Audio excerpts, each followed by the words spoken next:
तर अभिनेता राहुल सोलापूरकरकडून आता भांडारकर प्राच्यविद्या संस्थेच्या विश्वस्त पदाचा राजीनामा देण्यात आला।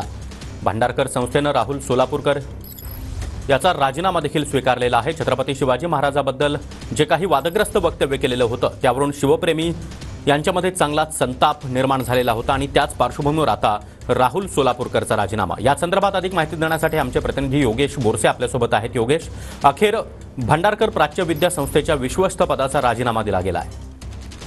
सागर, गेल्या 2 दिवसांपासून राहुल सोलापूरकर याच्या विरोधात राज्यभरात आंदोलन आणि एकूणच शिवप्रेमी आक्रमक झाल्याचं पाहायला मिळालं होतं। राहुल सोलापूरकरने ज्या पद्धतीने छत्रपती शिवाजी महाराजांबद्दल वादग्रस्त वक्तव्य केलं आणि त्यानंतर आपण पाहिलं की त्यांच्या घराबाहेर सुद्धा वेगवेगळ्या संघटनांकडून आंदोलन करण्यात आलं होतं। याच शिवप्रेमींकडून जे भांडारकर इन्स्टिट्यूटच्या विश्वस्त पदाचा राजीनामा देखील मागण्यात आला होता। मात्र अखेर राहुल सोलापूरकर यांनी स्वतःहून विश्वस्त पदाचा राजीनामा दिलेला आहे आणि भांडारकर इन्स्टिट्यूटच्या नियामक मंडळाने हा राजीनामा देखील स्वीकारलेला आहे। कारण ज्या पद्धतीने भांडारकर इन्स्टिट्यूटवरती सुद्धा मोठा दबाव आल्याचं आपल्याला पाहायला मिळालं होतं। गेल्या 5 वर्षांपूर्वीच राहुल सोलापूरकर याची या विश्वस्तपदी निवड झाली होती आणि त्यानंतर ज्या पद्धतीने गेल्या 2 दिवसांपूर्वी हे सगळं राज्यभरात वातावरण पेटताना आपल्याला पाहायला मिळालं। राहुल सोलापूरकर यांच्या निवासस्थानी देखील अजूनही पोलीस बंदोबस्त हा देखील वाढवण्यात आलेला आहे।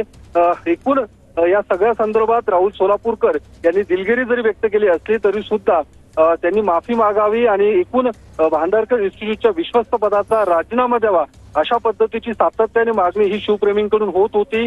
अखेर राहुल सोलापूरकर यांनी स्वतःहून विश्वस्त पदाचा आता राजीनामा दिलेला आहे आणि एकूण या सगळ्या इन्स्टिट्यूटकडून हा राजीनामा देखील स्वीकारण्यात आलेला आहे। मात्र आता हे बघणं महत्वाचं असणार आहे, राहुल सोलापूरकर माफी मागणार का? कारण एकूण फेसबुक लाईव्हच्या माध्यमातून त्यांनी शिवप्रेमींची दिलगिरी व्यक्त केली होती। मात्र शिवप्रेमी अजूनही त्यांचा आक्रमकपणा किंवा अजूनही त्या सगळ्या दिलगिरीवरती समाधानी होताना दिसत नाहीये। कारण राहुल सोलापूरकर यांनी छत्रपती शिवाजी महाराजांबद्दल जे काही वक्तव्य केलेलं आहे या सगळ्या वक्तव्याचा काल देखील उदयनराजे भोसले यांनी सुद्धा तीव्र शब्दात निषेध व्यक्त केला होता। आज मनोज जरांगे पाटील यांनी सुद्धा या सगळ्या वक्तव्याचा निषेध व्यक्त केलेला आहे। नक्कीच योगेश, त्यामुळे अखेर राहुल सोलापूरकरनं भांडारकर प्राच्यविद्या संस्थेच्या विश्वस्त पदाचा राजीनामा दिला। धन्यवाद या सविस्तर माहितीसाठी।